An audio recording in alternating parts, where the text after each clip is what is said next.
Hey everybody, I want to talk a little bit more about soul relationships today, whether they are romantic or intimate partnership, platonic friendship, working relationships.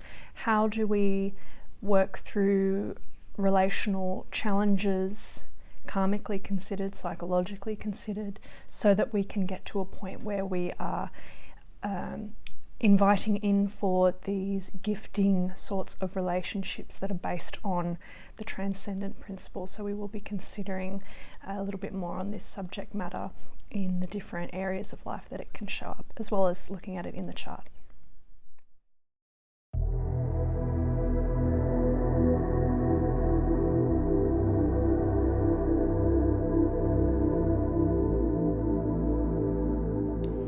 Bit of housekeeping. I've dropped the ball a little bit with content regularity the last few weeks. I'm in a bit of a transitional phase now that we've finished off all the planets and the signs. I'm just thinking about the next iteration of content that I would like to make. I'm getting a new camera somewhat soon, just to try and up the production value a little bit.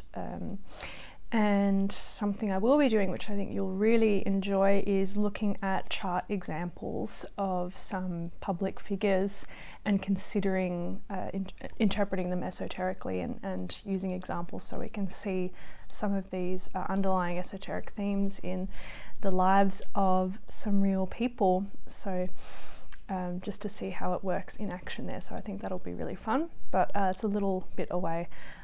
But that'll be coming up in the not too distant future. Okay, back to our subject matter. Soul relationships. So when we are talking about the soul, we are of course talking about the transcendent function, the hierarchical principle that is elevated above the individual and personal desires of the personality self. So for most people, the relationships in their lives, living, working, romantic, are based off of what we would call karmic ties, karmic dynamics. They are dynamics that we bring into our lives or choose from the point of only attraction in a magnetic way, even if it is a platonic kind of dynamic. This is that Aries Libra axis, and to some degree Taurus Scorpio as well. Both of these axes are very, or Aries Libra in particular, very relational, but they both describe the way the desire nature sort of thrusts itself out into the living reality, and particularly for Aries Libra, it's that self and other axis, Mars and Venus there exoterically. So it's always the way in which our libido as our psychic life force is seeking to learn about itself through action reaction and the mirroring quality that is often described by the mutable cross experience of life. That is the cross of the personality, action reaction, and responding to influences based on the form. So when we're moving from this place, attraction rules, versus when we're moving from the soul, it's really an interior contemplation first of values. And this is what religious people, to whatever extent their practice is legitimate in terms of having sutratmic connection and in a proper contemplation of the God principle, they get it right in terms of aligning with people based on the transcendent function. And that's different from getting with someone romantically because the chemistry is really good, or even where you share similar interests, common interests, because interests of the personality are somewhat superficial still. So one of the things that are a red flag to me, and this is certainly the case a little bit more so in romantic relationships, is I'm always looking out for if people are coming to me and this is a theme in their life that's quite active and they have a big question mark around it or there's struggles around it. If people are describing their ideal partner, that they've got their eye on someone as the male or female me, that this is always a red flag to me, because this indicates an Anima and Animus problem. And this is what we've been talking about in so many different ways, when we are experiencing the projected image of parts of our psychic structure. That's the libidinal astral energy getting thrusted out, and we're seeking to get that reflection of some part of ourselves that we're trying to integrate, positive and negative qualities alike, and they're often enmeshed with all kinds of other things. The Animus for a woman tends to be tied up with the father complex as the first imprint of masculinity, and the same with the man and the Anima and the mother complex. So there's all kinds of different webs of psychic information that are operating at a multitude of levels there. So one of the big distortions with this in the spiritual realm is that of the twin flame phenomenon, which you may have heard of. The twin flame is some idea of it's not just a soulmate, it's even more intense than a soulmate. It is literally the other half of your soul, which is not metaphysically a thing. There isn't another half of your soul that's incarnated into a masculine and feminine body. That's not how the soul works. That's not how incarnation works. What they're saying though is that is my ideal masculine self, my Animus, or that is my ideal feminine self, the Anima. And the reason why these dynamics get so much romanticizing is because of that projection. Where there is a strong romantic lustful desire, or where there's always the big surging of intense feeling and longing and all of these qualities, these are often consequences of that astral body. And we're not saying that feeling, by the way, is wrong, because the maturation of the feeling function, psychologically considered, is that which takes us into the realm of how to embody something or bring connection deeper. That's not what we're talking about. We're talking about the thrusting up of psychic erotic energy as a consequence of that projection or the lack of integration. And so in the realm of this twin flame distortion, for instance, you hear a lot about I found my twin flame in my life, but this is we're not going to get together this lifetime. So then they're describing some aspect of a rejection wound, or something where there's a push-pull and we came together but it was too much and then we went away. Now these push and pulls are parts of relationships, intimately considered. They are often dramas that go on within marriages, so that in and of itself isn't a problem. But when the entirety of the dynamic is really defined by the lust and the pulling apart, where it's based on the drama, that is what you see from the outset as the predominating quality of that relationship. This is the indication of the Anima and Animus problem, where it is quite toxic and difficult, or if it's narcissistic or something, you're pretty often going to be looking at someone who's got a difficult family relational history, and we're going to get into family and broader groups in a minute.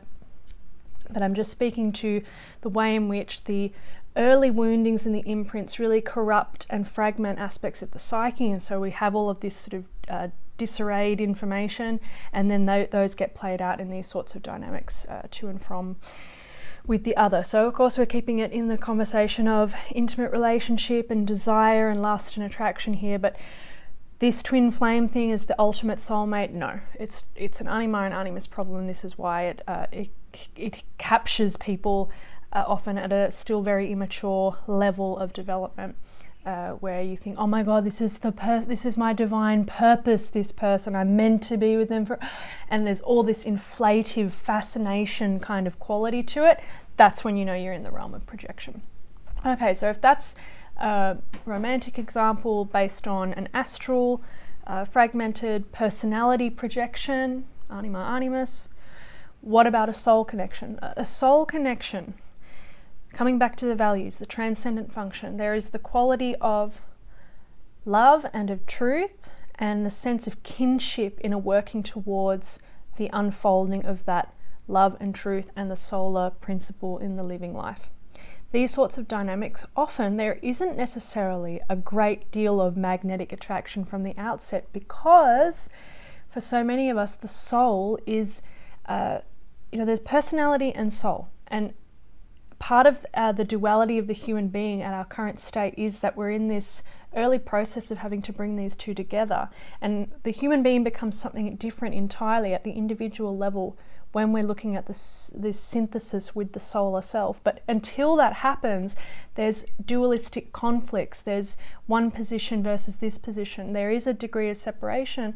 And so if the personality is moving from these libidinal energies, from its psychic fragmentation, from its desires, based on these impulses and these past wounds and all of this, personal desires, what one thinks they want out of a partner from an egocentric point of view, these are often very antithetical, or at least just operating in a different direction from that of the soul. So often from the outset there can actually be an instance of not necessarily a whole lot of attraction, at least from the magnetic level, that pull, because a true soulmate isn't necessarily going to bring up your Anima and Animus problem, because they're their own individuals, and they don't come into your life to gratify the part of the psyche that's built out of some degree of separation and fragmentation. That's not what a soul partner or a soul mate or a soul connection does. It is by its essence reciprocal. It is by its essence stable. We think about also moving to the fixed cross. When we're mounting the fixed cross, we're moving to the solar life. There is a degree of stabilization that happens as we move into that more causal radiatory center, as we start aligning with the soul and its values. Coming back to values, again, that hierarchical thing of we're operating from love and from truth. And so, yes, there can still be dramas, to whatever degree those problems need to be sorted out. But there's a sense that there's a container of support and of trust, and there's a real leaning into what that person is, and the fact that you're willing to show up to each other no matter what. With my husband and myself, in the early, I want to say first couple of years, 2.5 years, there was still many strong Anima and Animus dynamics that came up, some in the relationship, but often because we didn't fit each other's wounding, they would come up outside of the relationship with projections onto other people we would have, whether they were romantic projections or otherwise. So these sorts of things can happen too, and these aren't a problem, of course, if you're working with the intention of it's part of it is seeing what's going on. So if you can catch, like, oh, if my attention's going elsewhere, but I know that this is part of my psychological energy that's trying to tell me something about my fragmented state, something that needs to get resolved, and you keep it's like that you don't make the choice to go and pursue that from a point of unconsciousness. When you opt for consciousness, you're opting for the responsibility of incarnating greater consciousness into the life.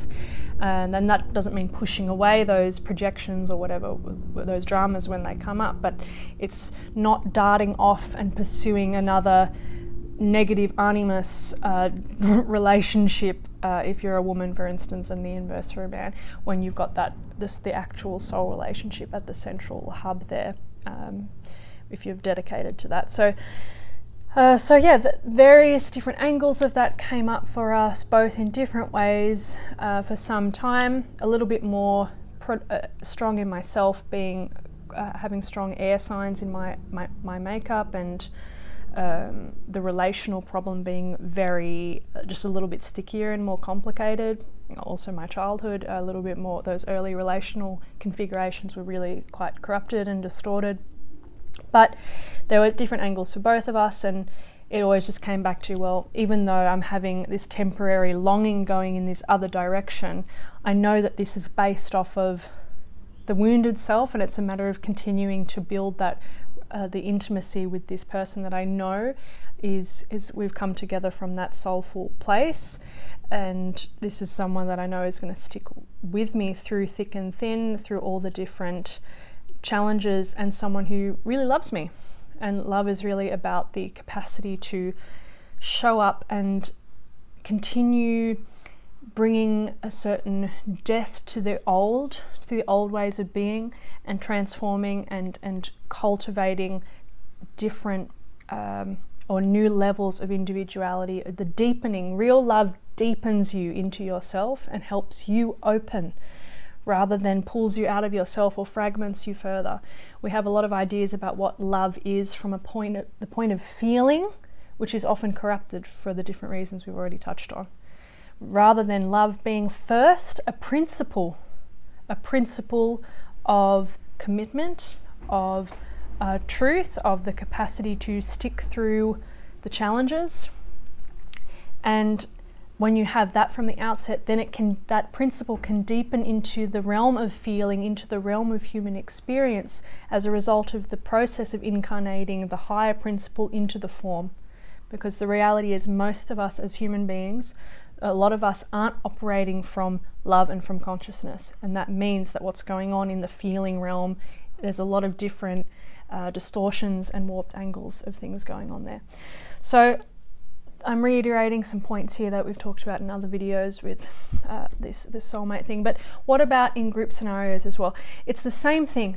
It's the same thing when it comes to groups or vocation. So when we're talking about this purification of relationships in the life, to whatever degree it's a very important highlighted theme, and it is so a little bit more with the air signs, with, let's say, 7th, 11th house, with Venus people, and maybe 4th house as well. 4th house a little bit more than 3rd house, because the 4th house is those early relational roots, which have a lot to do with the parental stuff. So there's the contrasexual opposites, the same-sex parent, all of that's tied up there. So wherever there's a little bit of this activity a bit more highlighted in the chart, it's going to be a continued repeat theme to some extent, as well as it's true for all people. Even if that's not the case, if we're moving to the fixed cross, we're naturally beginning to work with the laws of right relationships, right human relationships.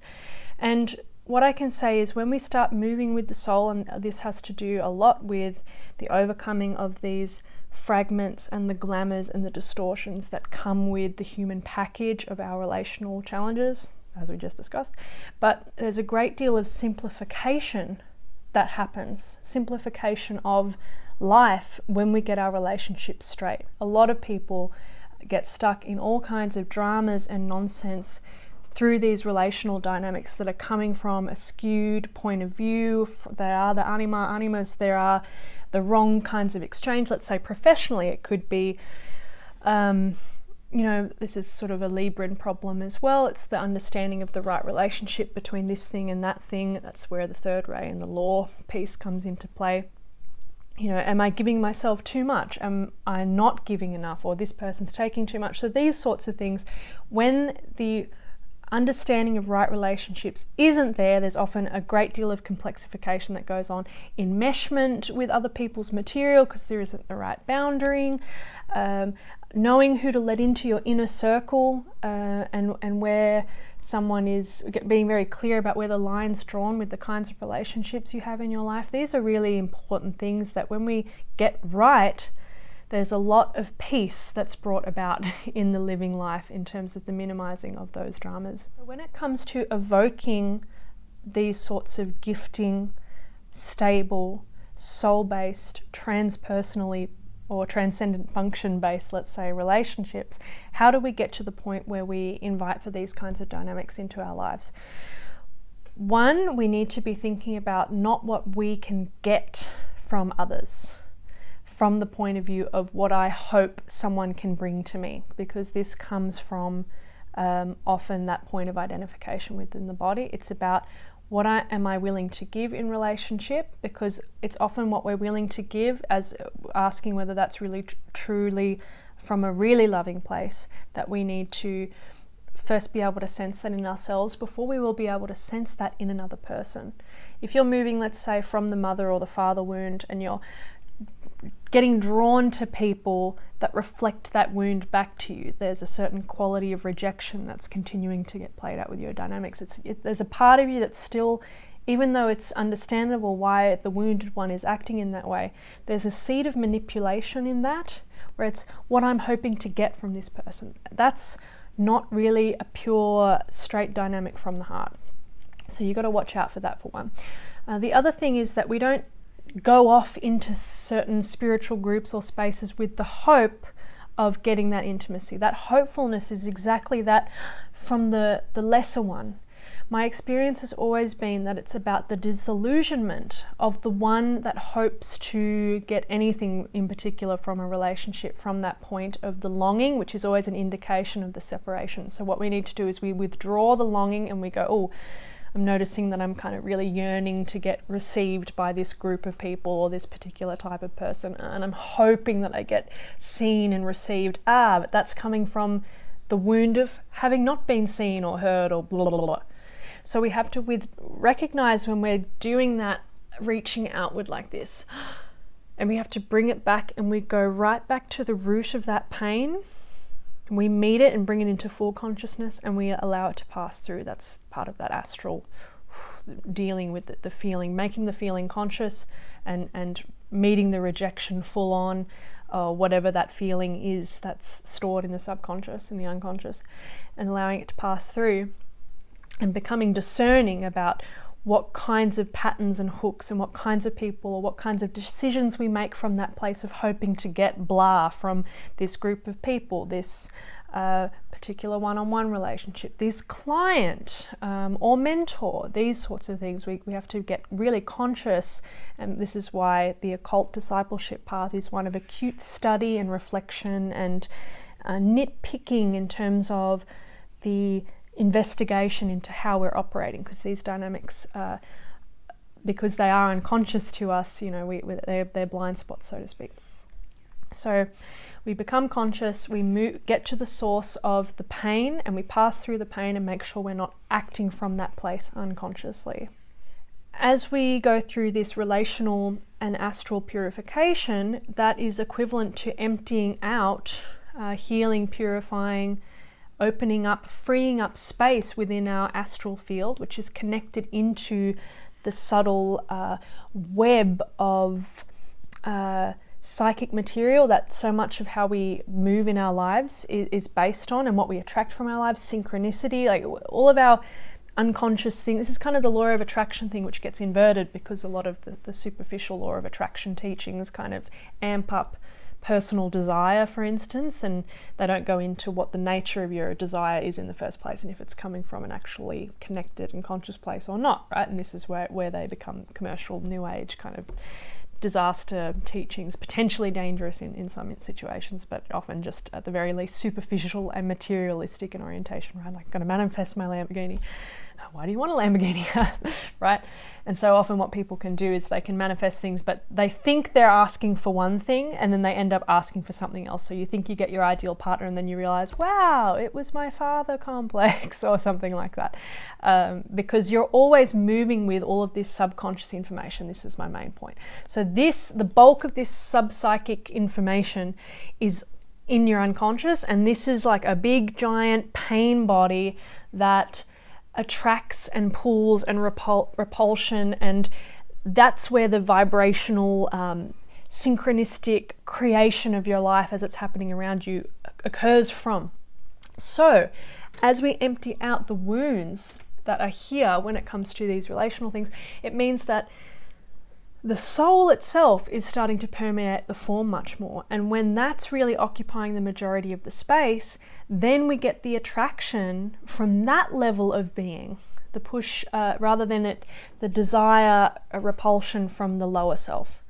So rather than going out and trying to find like-minded people, not that there couldn't be certain activities that you can do, but you don't do it from a place of trying to control or make something happen in your life. It happens as a consequence of you deepening into that intimacy with yourself, emerging as more and more of that whole individual, incarnating the soul and the deeper, greater self into the life, and moving with that more and more, and coming to know that self as the central living force, that being the true self. And as this becomes more and more rooted, that becomes the field of attraction, through which we now are open to receiving and attracting in those relationships that come from that deeper place. And then we recognize them much more easily at this point when we've worked through the various glamours and distortions that we have relative to our own psychic relational material, which, once again, even if it's not a super duper active theme in your life compared to, let's say, someone like myself, it's still going to be active in some way, shape or form, because the human being's life is categorized by the relationships that we have, the kinds of people that we engage with day to day. And as I said already, moving on to the fixed cross means that we're naturally working with these laws of right human connection and relationships. This is very much an Aquarius theme. And as we balance that psychic nature, there's Libra there, and understanding the nature of relationships and how two things come together, Gemini. So we're all going to be dealing with this problem to some extent. So we just take inventory.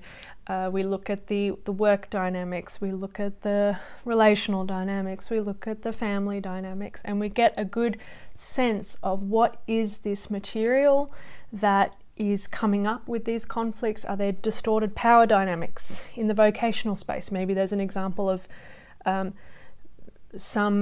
maybe you're meant to be taking a leadership role in a certain field, but because you reject that part of yourself, so then you have a warped authority, Saturnian figure come up externally or something. And okay, so how are these lower aspects of the psyche that have been fragmented and whatever, how are they playing the field from the unconscious and bringing about these kinds of warped dynamics? And how can you once again become conscious of how these things are moving in your life and how to recognize them so that you can catch them in the moment and go, this is that dynamic again. So even though I feel that pull towards it, no, I know what part that serves to keep alive in me. It's like an untrue part, or it's that part which is predicated upon a rejection of myself or a devaluing of myself, and that's the thing that pulls me into this sort of dynamic with this person. All kinds of these different things, right?